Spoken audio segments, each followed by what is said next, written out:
সব সময় একজন বেঈমান আবু বকর রাদিয়াল্লাহু তাআলা আনহুকে গালি দিত, মিসকিন বলে গালি দিত। কি বলে? ফকির বলে গালি দিত, মিসকিন বলে গালি দিত। কিন্তু আবু বকর রাদিয়াল্লাহু তাআলা আনহু গালির প্রতিবাদ করেন নাই। সব সময় মিসকিন বলে গালি দেয়, ফকির বলে গালি দেয়। কোনদিন আবু বকর রাদিয়াল্লাহু তাআলা আনহু প্রতিবাদ করেন নাই। কারণ আবু বকর হলেন একজন ঠান্ডা মেজাজের মানুষ, আবু বকর হলেন একজন নরম দিলের মানুষ। এই জন্য আবু বকর রাদিয়াল্লাহু তাআলা আনহু কোনদিন প্রতিবাদ করেন নাই, কোনদিন গালির জবাব দেন নাই। একদিন ওই বেঈমান কি করেছেন? আবু বকর রাদিয়াল্লাহু তাআলা আনহুকে নিজেই মিসকিন বলে গালি দিয়েছেন, আবার সাথে সাথে আবু বকরের আল্লাহকেও মিসকিন বলে গালি দিয়েছেন। জোরে বলেন না নাউজুবিল্লাহ। আবু বকর রাদিয়াল্লাহু তাআলা আনহু মেজাজটা গরম হয়ে গেল। বেঈমান তো সব সময় আমাকে ফকির বলে গালি দিয়েছে, মিসকিন বলে গালি দিয়েছে, কিন্তু আমি আবু বকর কোনদিন গালির প্রতিবাদ করি নাই। আমি আবু বকর কোনদিন তার গালির জবাব দেই নাই। আজকে আমাকেও ফকির বলে গালি দিয়েছে, আমার আল্লাহকেও ফকির বলে গালি দিয়েছে। আমি আবু বকর তো আর সহ্য করতে পারি নাই, কারণ আমি আবু বকর আমার জানের চাইতে আমি আল্লাহকে বেশি ভালোবাসি। আল্লাহু আকবার। আমি আবু বকর আমার জীবনের চাইতে আমার আল্লাহকে বেশি ভালোবাসি। আমি আবু বকর আমার দুনিয়ার ধন সম্পদের চাইতে আমি আল্লাহকে ভালোবাসি। এই জন্য আবু বকর রাদিয়াল্লাহু তাআলা আনহু আর সহ্য করতে পারেন নাই, সাথে সাথে ওই বেঈমানের গালের মধ্যে একটা থাপ্পড় বসায় দিয়েছেন। আল্লাহু আকবার। থাপ্পড়টা বসায় দেওয়ার পরে বেঈমান পাগলের মতো হয়ে গেল, আর চতুর্দিকে ঘোরাঘুরি শুরু করলো বিচারের জন্য। যার কাছে বিচারের জন্য যায় সকলেই বলে এই দেশের মধ্যে বর্তমানে সুন্দর বিচার করেন আব্দুল্লাহর ছেলে মুহাম্মদ। সকলে পড়ি সাল্লাল্লাহু। আমার নবীর কাছে চলে গেলেন, যায় বললেন, হে মুহাম্মদ, তোমার আবু বকর আমাকে থাপ্পড় দিয়েছে, বিচার করে দাও। আমার নবী বিশ্বাস করেন নাই। আমার নবী বলেন, না না, ও মুশরিক, ও বেঈমান, আবু বকর থাপ্পড় দেয় নাই, হয়তো আমার সাহাবী ওমর দিয়েছেন। কারণ আবু বকর হলেন অত্যন্ত নরম দিলের মানুষ, আবু বকর হলেন অত্যন্ত ঠান্ডা দিলের মানুষ। আবু বকর থাপ্পড় দিতে পারেন নাই, হয়তো থাপ্পড়টা দিয়েছেন আমার সাহাবী ওমর। বেঈমান ডাক দিয়া বলেন, না না, বিশ্বাস যদি না হয় তুমি আবু বকরকে ডাক দেয়া জিজ্ঞাসা করো আমাকে থাপ্পড় দিয়েছে কিনা। আবু বকরকে ডাক দেওয়া হলো। আবু বকর যাইয়া বললেন, ইয়া রাসূলুল্লাহ, ইয়া হাবিবাল্লাহ, ও পয়গম্বর, আমাকে কেন ডাক দিয়েছেন? আমার নবী ডাক দিয়া বললেন, আবু বকর, তুমি নাকি বলে এই বেঈমানের গালে থাপ্পড় বসায় দিয়েছ। আবু বকর ডাক দিয়া বলেন, ও পয়গম্বর, জীবন যদি চলে যায় গো, কোনদিন মিথ্যা কথা আসবে না। আমি বেঈমানের গালে থাপ্পড় দিয়েছি, এটা মিথ্যা নয়, এটা সত্য। আল্লাহু আকবার। এটা মিথ্যা নয়, এটা সত্য। আমি কেন থাপ্পড় দিলাম ও নবী আপনি জিজ্ঞাসা করেন। এই বেঈমান সব সময় আমাকে মিসকিন বলে গালি দেয়, এই বেঈমান সব সময় আমাকে ফকির বলে গালি দেয়, আমি কোনো জবাব দেই না। আজকে আমাকেও ফকির বলে গালি দিয়েছে, আমার আল্লাহকেও ফকির বলে গালি দিয়েছে। আমি আবু বকর আর সহ্য করতে পারি না, কারণ আমি আবু বকর আমার জীবনের চাইতে আমি বেশি আমার আল্লাহকে ভালোবাসি। আল্লাহু আকবার। আমার দুনিয়ার সব কিছুর চাইতে আমি আল্লাহকে বেশি ভালোবাসি। আবু বকরকে যখন এই কথা বললেন, আমার নবী বেঈমানকে বললেন, ও বেঈমান, তুমি আবু বকরকে গালি দিয়েছো, আবু বকরের আল্লাহকেও নাকি গালি দিয়েছ? মুশরিক বলতেছে, না, আমি আবু বকরকে গালি দিয়েছি, আবু বকরের আল্লাহকে গালি দেই নাই। নাউজুবিল্লাহ পড়েন না। গালি দিয়েছে কিনা কথা বলেন, গালি দিয়েছে কিনা? আমার নবী ডাক দিয়া বলেন, আবু বকর, তুমি বন্ধু হয়েছো, কি হয়েছে? আমি তো তোমার মুখের কথায় আমি বিচার করব না, আমি কাফেরের মুখের কথায় বিচার করব না, আমি বিচার করব কোরআন দিয়ে। আল্লাহু আকবার। কি দিয়ে? কি দিয়ে? আমি কোরআন দিয়ে বিচার করব। আমার নবী ডাক দিয়া বলেন, আবু বকর তুমি সাক্ষী হাজির করো তোমার আল্লাহকে যে গালি দিয়েছে। আবু বকর চোখের পানি ছেড়ে ছেড়ে বলে, ও পয়গম্বর, ও নবী, বেঈমান যখন আমাকে গালি দিয়েছে তখন আমি ছিলাম আর এই বেঈমানি ছিল, আর কেউ ছিল না। আমি কোথায় থেকে সাক্ষী হাজির করব? আমার নবী বিচারের রায় দিলেন, আবু বকর সাক্ষী যেহেতু হাজির করতে পারো নাই, আমার কোরআনের বিচার হলো তুমি যেইভাবে এই বেঈমানকে একটা থাপ্পড় দিয়েছ, আমি বিচারের রায় দিলাম বেঈমানও তোমার গালের মধ্যে একটা থাপ্পড় বসায় দিবে। আবু বকর একটা বলেন, ইয়া রাসূলুল্লাহ, ইয়া হাবিবাল্লাহ, ও নবী, জীবনে কোনোদিন আপনার কথা ছাড়া সামনের দিকে পা বাড়াই না, জীবনে কোনোদিন আপনার কথা ছাড়া সামনের দিকে হাত বাড়াই না। আপনি যেই বিচারের রায় দিবেন আমি আবু বকর সেই বিচারের রায় মেনে নিতে রাজি আছি। আল্লাহু আকবার। আমার নবী বলেন, এই বেঈমান আবু বকরের গালে একটা থাপ্পড় বসাইয়া দাও। বেঈমান যখন আবু বকরের গালে থাপ্পড় দিতে গেছে, আমার নবীর চোখে দিয়া জোর জোর করে পানি পড়া শুরু করেছে, কারণ আমার নবী জানেন আবু বকর কোনোদিন মিথ্যা বলবেন। বেঈমান যখন আবু বকরের গালে থাপ্পড় আগে গিয়েছেন, আমার আল্লাহ তাআলা সাথে সাথে জিবরাইলকে পাঠাইলেন, ও জিবরাইল যাও আমার বন্ধুকে জানাইয়া দাও, আবু বকরের সাক্ষী যদি দুনিয়ার জমিনে কেউ না দেয়, আমি আল্লাহ আবু বকরের পক্ষেই সাক্ষী দিয়া দিলাম। আল্লাহু আকবার। ও দুনিয়ার মুসলমান, আমার নবীর সবচেয়ে ঘনিষ্ঠ বন্ধু ছিলেন আবু বকর। ওই আবু বকরের কথা শুনিয়া রায় দেয় নাই বিচারের রায় দিয়েছে কি দিয়ে? কোরআন দিয়ে। বলেন কি দিয়ে? কোরআন। এজন্য আমার নবী বলেন, ওয়ামান হাকামা বিহি আদালা, যেই বান্দা কোরআন দিয়ে বিচার করবে সে নেই বিচার করবে।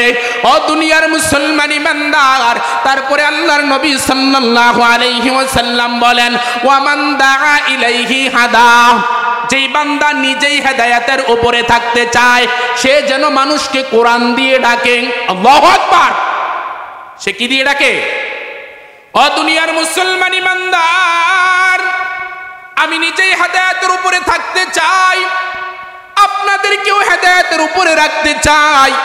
এজন্য সারা বাংলাদেশে আলোচনা করার জন্য যাই, যেখানে যাই কোরআন দিয়ে কথা বলার জন্য চেষ্টা করি। আল্লাহু আকবার। জীবনের ঝুঁকি নিয়ে কোরআন দিয়ে কথা বলার চেষ্টা করি। তিরমিজির বর্ণনা বলছে, মানে তাবাআল হুদা বিগাইরিল কোরআন আদাল্লাহুল্লাহ।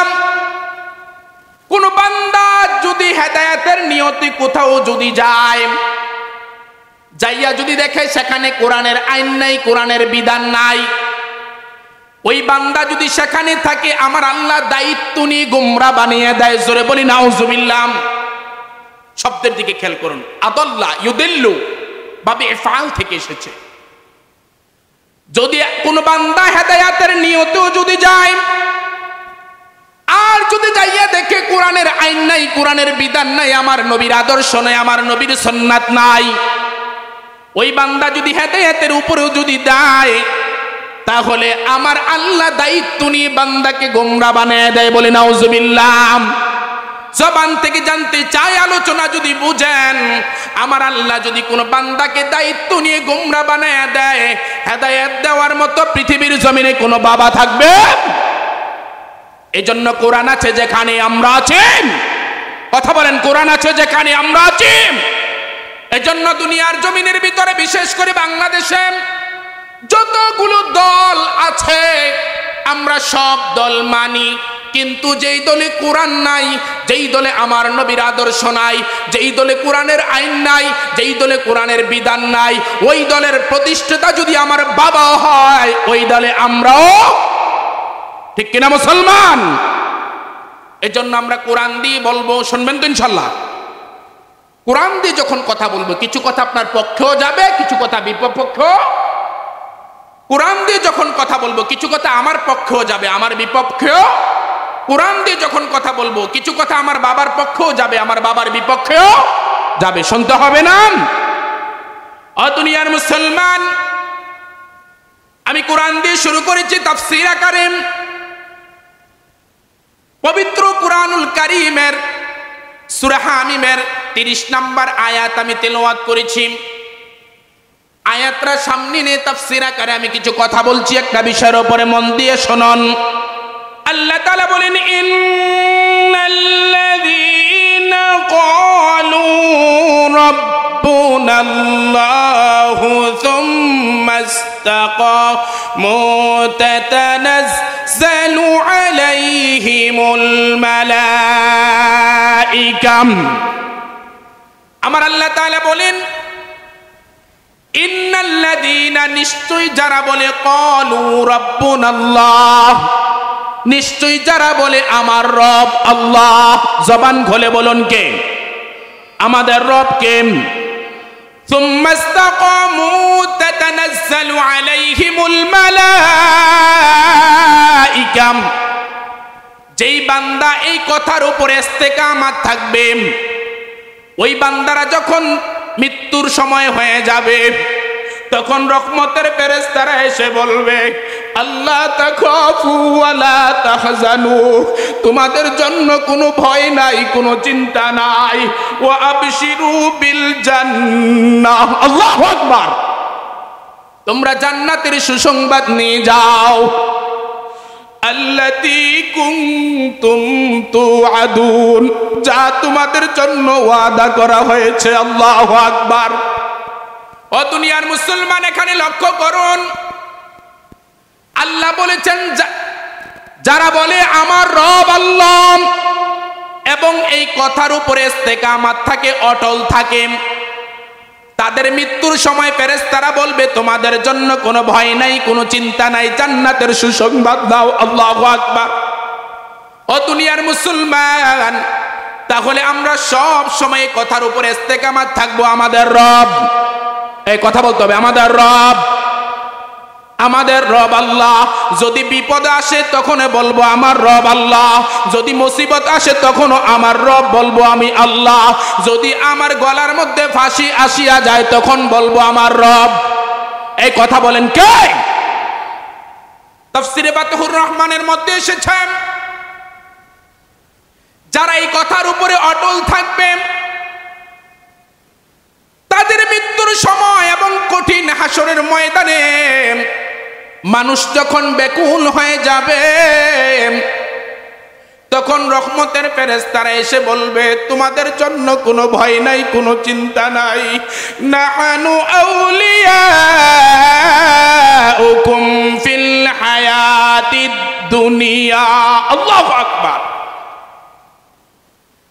ও দুনিয়ার মুসলমান, রহমতের ফেরেশতারা এসে বলবেন তোমাদের জন্য কোনো ভয় নাই, কোনো চিন্তা নাই। আমরা দুনিয়ার জমিনে যেমন তোমার বন্ধু ছিলাম, আখিরাতের জমিনেও আমরা তোমার বন্ধু হয়ে থাকব। শুধু তাই নয়, জান্নাত পর্যন্ত আমরা তোমাকে বন্ধু হিসাবে গ্রহণ করে দেব। আল্লাহু আকবার। ও দুনিয়ার মুসলমান, লক্ষ্য করি শোনো, সহিহ মুসলিম শরীফের বর্ণনা বলছি, আমার আল্লাহ তাআলা যদি কোনো বান্দাকে ভালোবাসেন, কোনো বান্দাকে মহব্বত করেন, আমার আল্লাহ তাআলা যদি কোনো বান্দাকে পছন্দ করেন, সাথে সাথে জিবরাইল আলাইহিস সালাতু ওয়াস সালামকে ডেকে ডেকে বলেন, ও জিবরাইল, শোনো শোনো শোনো শোনো শোনো, আমি অমুক বান্দাকে ভালোবাসি, আমি অমুক বান্দাকে মহব্বত করি, আমি অমুক বান্দাকে পছন্দ করি, তুমিও তাকে ভালোবাসবা, তুমিও তাকে মহব্বত করবা, তুমিও তাকে পছন্দ করবা। আল্লাহু আকবার। সাথে সাথে জিবরাইল আলাইহিস সালাতু ওয়াস সালাম ওই বান্দাকে মহব্বত করেন, পছন্দ করেন, ভালোবাসেন এবং আরশ বহনকারী সকল ফেরেশতাদেরকে জিবরাইল ডেকে ডেকে বলেন, ও ফেরেশতারা শুনো শুনো শুনো, আমার আল্লাহ তাআলা অমুক বান্দাকে ভালোবাসেন, অমুক বান্দাকে মহব্বত করেন, পছন্দ করেন। আমি জিবরাইলও তাকে ভালোবাসি, আমি জিবরাইলও তাকে মহব্বত করি, পছন্দ করি। তুমিও তাকে ভালোবাসবা, তুমিও তাকে মহব্বত করবা, তুমিও তাকে পছন্দ করবা। আল্লাহু আকবার। আরশ বহনকারী সকল ফেরেশতারা ওই বান্দাকে ভালোবাসেন। আর আমার আল্লাহ তাআলা দুনিয়ার জমিনের মধ্যে যতগুলো বান্দা আছে সব বান্দাদের অন্তরের মধ্যে ওই বান্দার জন্য মহব্বত সৃষ্টি করে দেয়। সুবহানাল্লাহ। ও দুনিয়ার মুসলমান, আমি আপনাকে কি বুঝাইতে চাইলাম?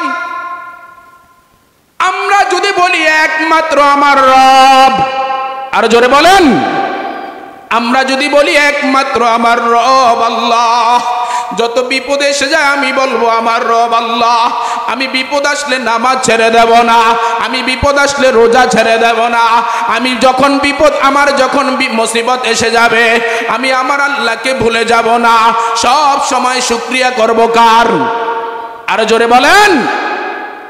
আল্লাহর হুকুম যদি আপনি বিপদ এবং মুসিবতে সব সময় যদি মানেন, সব সময় যদি আপনি পালন করেন, আপনার বিপদগুলো আমার আল্লাহ তাআলা এমন ভাবে উদ্ধার করবে, তার চেয়ে দ্বিগুণ সম্পদ আমার আল্লাহ দান করে দিবে। সুবহানাল্লাহ বলেন।